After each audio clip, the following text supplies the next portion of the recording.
Africa Fashion Guide is an online and offline platform, and it basically connects the industry together, the different actors, the full supply chain of Africa's fashion and textile industry. So from the cotton farming to the designers, to the retailers, to the manufacturers, the whole supply chain. And it informs the community about what's going on in Africa's textile industry, which is something that not a lot of people know about. I really focus on the concept of trade over aid. I think it's really important personally for me, and when it comes to Africa, Africa's had so much aid being sent, and now what can we do to encourage Africans to do it for themselves? For long-term development, I really do believe that, Africa has a lot of an entrepreneurial mindset. As soon as you step into the continent, you get this. There's a lot of challenges, but this entrepreneurial mindset of I just need to survive, so I need to do something. We've got children to feed, let me go and find work or create work. So with that, there's an opportunity. And so for those of us who are from the West, or so-called developed world, we have the opportunity to then be able to support our brothers and sisters in Africa through purchasing their products, through investing into their skills. And that's something that I really do support through the vehicle of fashion and my business.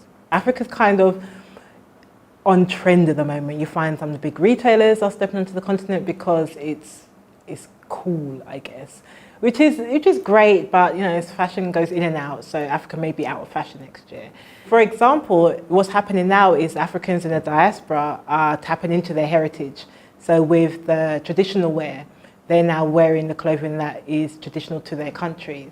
So they are appreciating their own clothing. They're appreciating the clothing that their grandparents or parents wore, but out of the continent. But what I do find is that there's a lot of artisans as well who's also tapping into textile techniques, but then the designers from those countries in Africa are using those techniques like the adore, which is like a dyeing technique in Nigeria, or ashoke also in Nigeria, which is hand-woven cloth, or shema in Ethiopia. These traditional textile techniques are now being fused with Western fashion style. It's kind of making it more luxury, because it's not fast fashion. It takes time to do these things with by hand. You're training somebody psychologically that buying cheap is best. Why would they then want to go and pay more money unless you educate them about quality, longer lasting?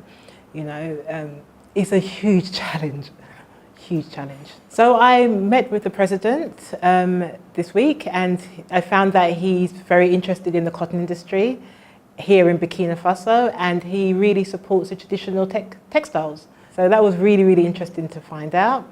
And also I found out that the industry here, they're also planning to up-level the cotton industry and to also revive an old garment factory. So there's an opportunity for a supply chain, textile supply chain to exist here now in Burkina Faso.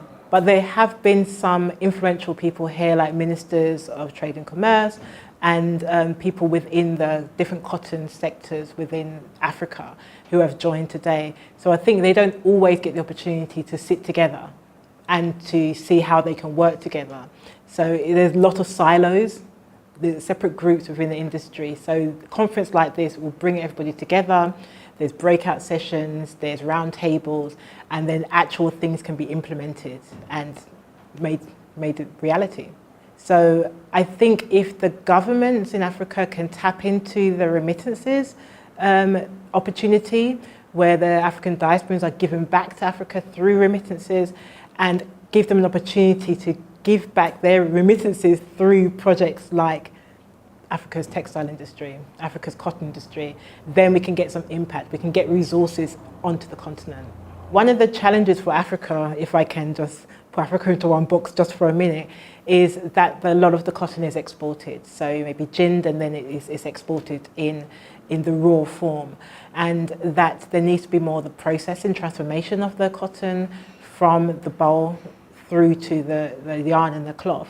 And so if somebody can set up those mills and get the spinning and the weaving side of the industry done in Africa, then that's kind of leading towards success, because that is what is missing.